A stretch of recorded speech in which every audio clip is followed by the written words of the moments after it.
Hey everybody, what's going on? It was another busy week for the Montreal Canadiens, and there's plenty of observations to draw after some of the performances that we saw over that stretch of games. But first, before we get into that, this video today is sponsored by the BetStamp Sports app. If you want to go download that app for me, you can use my referral code COOK, and you'll be able to just use this app for gambling insights. Looking towards the lines for tonight's games, you look at the Pittsburgh Penguins visiting the Toronto Maple Leafs, and the Leafs are favorites in this game, and rightfully so with the struggles the Penguins have had of late. But you want to be able to get the best odds you possibly can for this matchup, and to do so, you can line shop using this app and do so with the Maple Leafs as favorites. The best odds you're going to find are minus 150 on the BetMGM Sportsbook. But if you're looking at another app like Betway, you see them at minus 163. So you're obviously going to want to use multiple books to be able to take advantage of the line on the BetMGM Sportsbook. So that's something I highly recommend people do. Now, with the recent success that Kirby Dach has found on the Montreal Canadiens top line with Nick Suzuki and Cole Caulfield, the question has to be answered about whether or not the organization views him as a center or a winger moving forward. And to be honest, the answer to that question right now is irrelevant because he's playing so well on this top line and given Caulfield and Suzuki exactly the type of complement that they need on this unit that it doesn't really matter that he's playing on the wing despite being acquired to be that second or third line center that the team has been looking for a while now. I just think that they need to take advantage of what Dach has shown on that top line. Sure, it's not sustainable with the shooting percentages that all three have shown on this unit, but there's no doubt that if you look at the underlying numbers, if you look at what this trio has been able to do together, you just can understand why they all fit seamlessly well together. Suzuki and Caulfield are the offensive buzzards on this line, and they do so in a way that makes the opposition fearful. It's just something that has continued to find success, and like I mentioned a little bit earlier,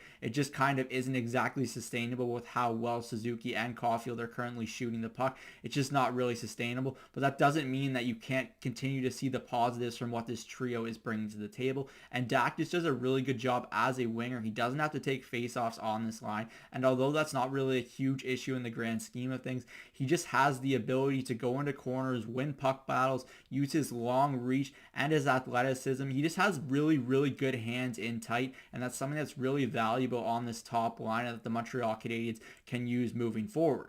In addition to the success that Dach has found on the top line for the Habs, how can you not be impressed with what some of the youngsters are currently doing on the back end for this Montreal Canadiens team? Entering the season, a lot of people had the lottery in mind. They still probably do as one of the worst teams in the NHL, at least on paper. But the defense has shown up, and it's shown that even though there's a lot of young bodies on this unit right now, they haven't really shown their age, and players such as Caden Gooley and Jordan Harris are both showing that they're going to be staples on this Montreal Canadiens blue line for a long time to come. And if you just look at how they're playing right now, it doesn't look like two players that are just 15 or so games into their NHL career. So you have to take that with a grain of salt, but just know that both of these players can move the puck very well. They're both very calm in their own end, and they're just providing presences like they've been veterans in the National Hockey League for the last 5 seasons. That just isn't the case. So you have to wonder how good these two players are going to be as they continue to get more experience on this back end. They continue to grow as players, and just what their roles will be moving forward in the organization. You kind of see that number 3, potentially number 2 defenseman for Caden Gooley in the future. Jordan Harris is kind of uncertain because there's certainly the potential for him to be a top 4 defenseman, but he doesn't really have the toolkit to necessarily be higher than that, but he could be a really ideal number 4 defenseman on a cup contending team. So I do believe that Jordan Harris is a strong asset the Montreal Canadiens need to utilize moving forward, and that he's a strong player that deserves exactly what he's getting right now on this Habs blue line. Now, lastly, there's certainly been some negativity surrounding some of the veterans on the Montreal Canadiens. I mean, Joel Edmondson hasn't been his usual self as he's transitioned to getting back into the lineup and being a regular for this Montreal Canadiens team.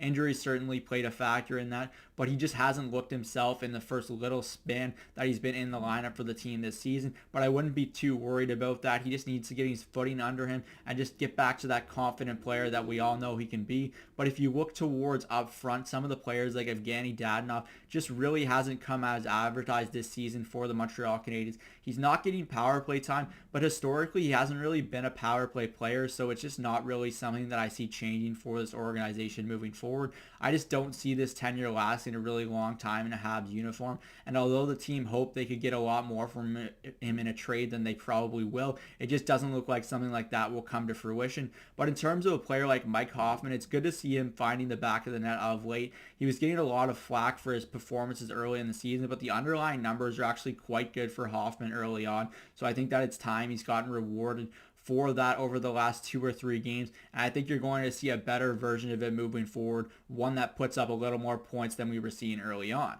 That's it for me today from Cook's Corner. As always, let me know in the comment section down below what your thoughts are about Kirby Dach and if you view him as a center or a winger moving forward. And if you haven't already, download the BetStamp app and use my promo code COOK in this application. I'm Zach Cook. We'll see you later.